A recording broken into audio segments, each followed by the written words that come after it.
Family, कैसे हैं आप सब। मैं तो ठीक हूँ, अल्हम्दुलिल्लाह अल्हम्दुलिल्लाह।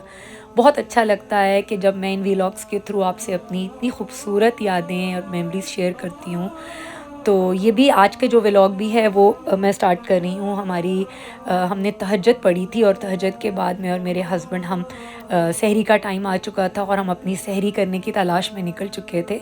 इससे पहले हस्बैंड थोड़ा जाके विज़िट कर आए थे कि उनको आइडिया हो चुका था कि थोड़ा देसी रेस्टोरेंट्स किस तरफ हैं। तो उन्होंने कुछ क्या कहते हैं जॉट डाउन कर लिए थे कुछ जगह मेरे बगैर ही। और फिर उन्होंने कहा था कि आज हम उधर ही चलेंगे। तो बहरहाल ये हम लोग हमारा होटल जन्नतुल बकी वाले स्टॉप के पास था। उसकी भी मैं पिक्चर आपके साथ शेयर करूँगी। तो आप समझ लें कि हमारे होटल का ये बैक साइड वाला एरिया है, यानी होटल्स के बैक साइड वाला एरिया है। और यहाँ पे भी आगे पूरी एक आबादी है और हम यहाँ से इसको चलते चलते रोड क्रॉस करके हम दूसरी तरफ गए और टुवर्ड्स आर लेफ़्ट साइड। और आप कुछ देख रहे होंगे वीडियो के अंदर, कुछ लोग इस तरफ जा रहे हैं राइट साइड को, तो ये शायद अपनी अर्ली सहरी कर आए हैं या अपने पैक करके लेके जा रहे होंगे हरम की तरफ। तो बहरहाल हमने यहाँ से रोड क्रॉस की और हम ये सामने की तरफ आ गए। तो हमें आइडिया नहीं था कि मस्जिद बिलाल भी इसी तरफ है। तो बहरहाल हमें वहाँ से पता चला कि मस्जिद बिलाल रज़ी ताला अन्हा इधर ही है। तो बहरहाल हमने क्या कहते हैं बाहर से उसकी ज़ियारत भी हमारी हो गई। तो ये कुछ पाकिस्तानी रेस्टोरेंट्स थे। जो पहले वाला रेस्टोरेंट था वो काफ़ी अच्छा लग रहा था और क्योंकि उसमें बहुत ज़्यादा क्राउडेड था, दूसरा भी अच्छा ही था। हमने बहरहाल दूसरे वाले में से फिर अपनी सहरी की और हमने पराठा लिया, दही लिया और हमने एक अंडा खाया। माशाल्लाह माशाल्लाह, ये है जी सुबह मदीना का मंज़र। फ़जर पढ़ने के बाद मैं और मेरे हस्बैंड की यही रूटीन रहती थी कि हम लोग हरम के अंदर ही रहते थे और उसके बाद हम कुरान पाक की तिलावत, कुछ दुआएं और कुछ थोड़ा सा एक होता है ना, एक अंदर मस्जिद में बैठ के एक मी टाइम होता है और आसपास के एनवायरनमेंट को आप देखें। और तो यही सारी चहल पहल देख के भी आपके दिल को बहुत सुकून मिलता है। बहरहाल ये सुबह 8-9 बजे का ही टाइम होगा और जब मैं बाहर निकली तो ये यहाँ पे सिक्योरिटी का सिस्टम भी था। और ये कुछ आप बसेस देख रहे होंगे, यानी ये जो प्राइवेट कार्स हैं ये एक्चुअली ज़ियारत के लिए हैं, ज़ियारत मदीना के लिए लोग यहाँ पे लोगों को कन्विंस कर रहे हैं, लोगों के ग्रुप्स को। और यहाँ पे अगर आप ये रेड कलर का बोर्ड देखें तो ये है जी city sightseeing official tour. ये काफ़ी कंट्रीज़ के अंदर ऑपरेट करते हैं और मदीना में भी इनका एक स्टेशन है। तो ये इस तरह की हाई रूफ यानी डबल डेकर बस होती है जिसमें आप बैठ के मदीना का पूरा व्यू कर सकते हैं।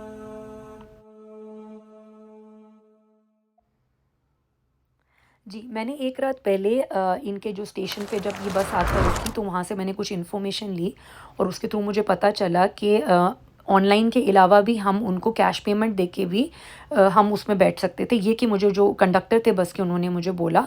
लेकिन जब मैंने इनकी ऑनलाइन उसमें देखी तो उसमें मोस्टली ऑनलाइन का ही लिखा हुआ था और ये सारी डिटेल्स उसमें थी जिसकी मैंने स्क्रीनशॉट्स लेके यहाँ पे आपके लिए लगा दी हैं। तो तकरीबन ये पर पर्सन 80 रियाल्स बनता है और इसके 12 स्टॉप थे। और क्या कहते हैं, लेकिन इसकी जो टाइमिंग्स रमादान की थी वो इतनी सूटेबल नहीं लगी हमें और इतनी फेवरेबल नहीं लगी क्योंकि वो शाम में स्टार्ट करके सुबह 9 बजे तक थी। लेकिन अपार्ट फ्रॉम रमादान जो उसके वर्किंग आवर्स हैं वो बहुत ही अच्छे हैं। और हमें लगा कि शायद हमसे जब हम ज़ियारत करने जाएंगे तो हमें कुछ जगह रात में शायद क्लियरली नज़र नहीं आएंगी क्योंकि we didn't have an idea कि वहाँ पे लाइटिंग सिस्टम कैसा होगा कैसा नहीं होगा। सो देन वी डिसाइडेड कि या तो हम प्राइवेट टैक्सी लेंगे या then we thought of a plan let's get a sharing let's return at sharing taxi, sharing bus और शेयरिंग टैक्सी।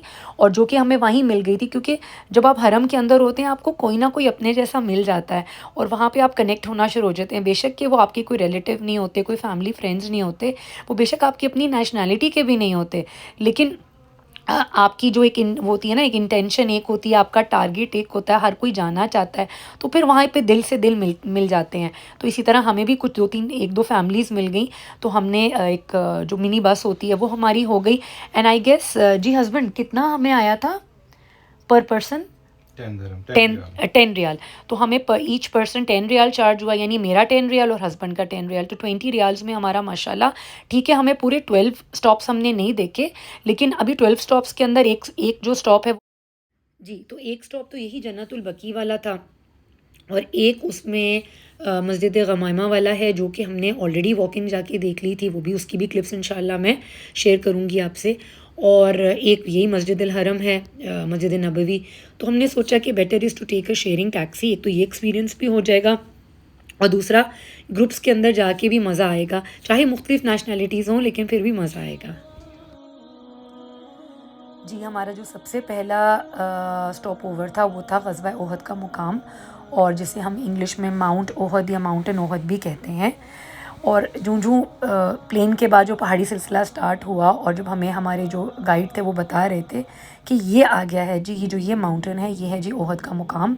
तो वो सारी चीज़ें, वो सारी हिस्ट्री माइंड में बिल्कुल रिकॉल हो गई, और साथ में ये बात भी आई कि जिस हज़ूर सल्लल्लाहु अलैहि वसल्लम ने फ़रमाया था कि Uhud is a mountain that loves us and we love it, जिसका उर्दू में मतलब है कि ओहद का मुकाम एक ऐसी जगह है कि जिसे हमसे प्यार है और हमें भी उससे प्यार है। जी, जब हमारी गाड़ी यहाँ पे रुकी तो हमें बताया गया कि जो मस्जिद सामने नज़र आ रही है, इसका नाम है सैयदुल शुहदा मॉस्क, और ये भी बहुत इम्पॉर्टेंट साइट है हमारी इस्लामिक हिस्ट्री की, और जो हमें याद दिलाती है इस ग़ज़वा ओहद का वाक़या, यहाँ जिसे हम बैटल ऑफ ओहद भी कहते हैं। मैं और मेरे हस्बैंड थोड़ा-सा पहाड़ को हमने कोशिश की बाकी लोगों की तरह थोड़ा हम चढ़ें, थोड़ा ऊपर तक जाएँ, और पूरे टॉप तक तो हम नहीं गए थे।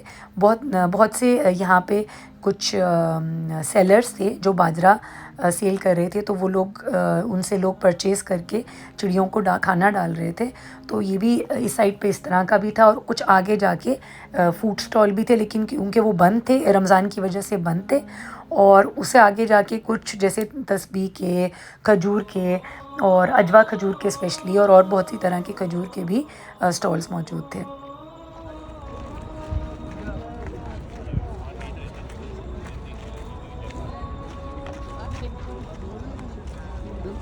चलो आ जाओ, आ जाओ, आ जाओ।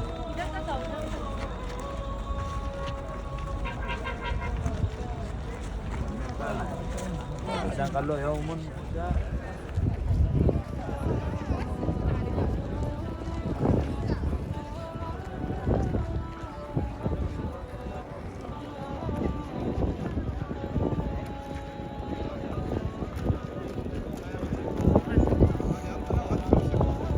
अनफॉर्चुनेटली 70 कंपेनियंस प्रॉफिट मोहम्मद सल्लल्लाहु अलैहि वसल्लम के इस मुकाम पे शहीद हुए थे, जिसमें से उनके अंकल हमज़ा बिन अब्दुल मुत्तलिब भी शामिल थे, और उन सब की जो कब्र है वो इस मुकाम पर है। और ये जो मुकाम है, ये इसको कहते हैं बेस ऑफ माउंट रुमात।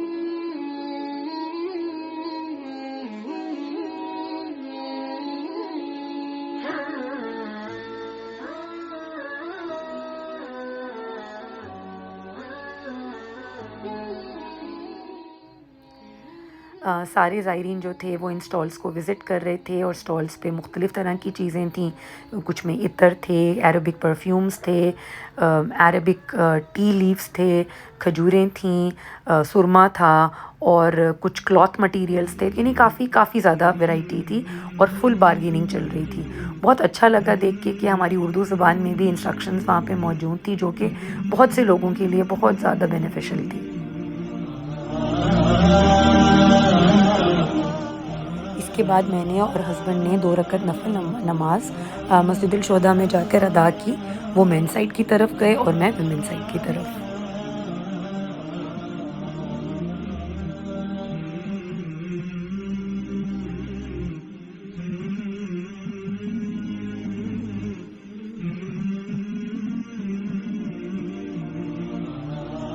मैं और हस्बैंड अल्हम्दुलिल्लाह विदिन टाइम उस जगह तक पहुंच गए थे जहाँ पे हमारे टूरिस्ट गाइड ने हमें कहा था कि आ जाएं व्यूइंग के बाद। तो अल्हम्दुलिल्लाह सारे जो ग्रुप्स थे विदिन टाइम थे, और हम अपनी नेक्स्ट डेस्टिनेशन जो कि था मस्जिद अल किबलतैन की तरफ रवाना हो गए थे। मस्जिद अल किबलतैन को मॉस्क ऑफ टू किबलास भी कहा जाता है। हमारे टूरिस्ट गाइड ने हमसे मज़ीद इन्फॉर्मेशन शेयर की और हमें बताया कि मस्जिद अल किबलतैन का नाम एक वाक़ये की बिना पर रखा गया था।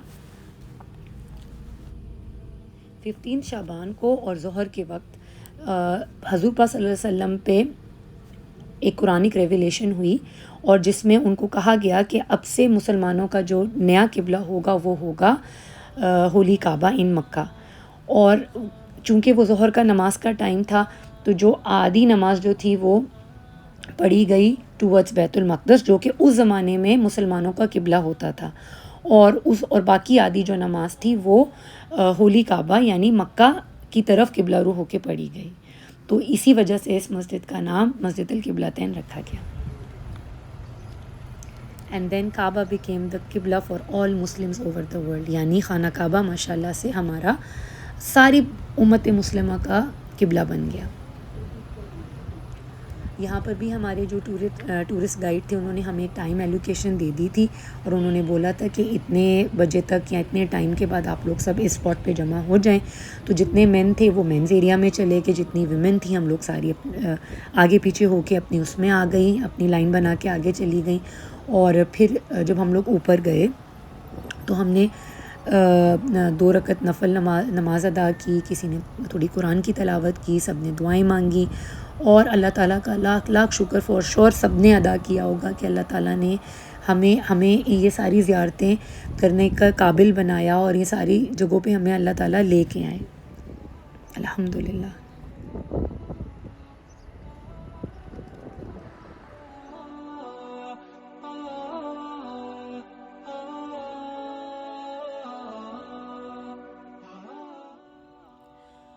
मदीना के सफ़र से पहले जब मैं अपनी आइटनरी मैं और मेरे हस्बैंड हम बना रहे थे and we were jotting down the important places of Islamic history, तो हम जब we came across when we were reading about, जब हम पढ़ रहे थे कि मस्जिदुल किबलतैन का क्या रिवॉर्ड है अगर उस मस्जिद को हम विज़िट करते हैं या उसकी क्या सिग्निफिकेंस है, तो ऑब्वियसली हमें भी कुछ चीज़ें पहले से पता थी थ्रू इंटरनेट या थ्रू बुक्स या थ्रू द पीपल जो ऑलरेडी यहाँ पे आ चुके थे। तो उनमें से एक जगह पे हमने ये भी पढ़ा था कि अगर हम मस्जिदुल किबलतैन में 2 रकत नमाज पढ़ते हैं और उसके बाद हम मस्जिदुल कुबा की तरफ जाते हैं, तो बिल्कुल उसके बारे में ये लिखा था कि जैसे whoever purifies himself in this house and then comes to the mosque of Quba and prays in it, they will have a reward like the Umrah pilgrimage. Subhanallah, mashallah. माशाल्लाह माशाल्लाह, Medina is famous for its khajoor और specially अजवा खजूर। तो मैंने अपने लिए, अपनी family के लिए और अपनी बहुत ही प्यारी प्यारी दोस्तों के लिए अजवा खजूर यहाँ से मैंने ली और मैं फिर अपने साथ अबू धाबी लेके आई। माशाल्लाह से जो हमारी नेक्स्ट डेस्टिनेशन थी वो थी मस्जिदुल कुबा, मगर वो मैं आपको इंशाल्लाह उसकी जो व्यूइंग है वो मैं नेक्स्ट व्लॉग में दिखाऊंगी। आज का व्लॉग काफ़ी लंबा हो चुका है तो मैं इसको यहाँ पे एंड करूँगी। मत जाने से पहले मैं ये ज़रूर कह के जाऊँगी कि मैं और मेरे हस्बैंड बहुत दिल से ये व्लॉग्स बना रहे हैं और जितनी इन्फॉर्मेशन हमें पहले से पता थी या जो हमने वहाँ से गैदर की वो हम सब मिलाकर आपके साथ शेयर कर रहे हैं, इवन कि अपने एक्सपीरियंसेस भी शेयर कर रहे हैं ताकि आप लोगों का जो सफ़र है वो बहुत अच्छा हो जाए और आप फिज़िकली मेंटली रेडी हों और फुली प्रिपेयर्ड हो मदीना और मक्का आने से पहले। तो अगर आपको वीडियो अच्छी लगती है तो प्लीज़ ज़रूर लाइक एंड सब्सक्राइब कीजिएगा और अपने फैमिली और फ्रेंड सर्कल में इसे ज़रूर शेयर कीजिएगा और इंशाल्लाह नेक्स्ट व्लॉग में जल्दी मिलते हैं। अल्लाह हाफ़िज़।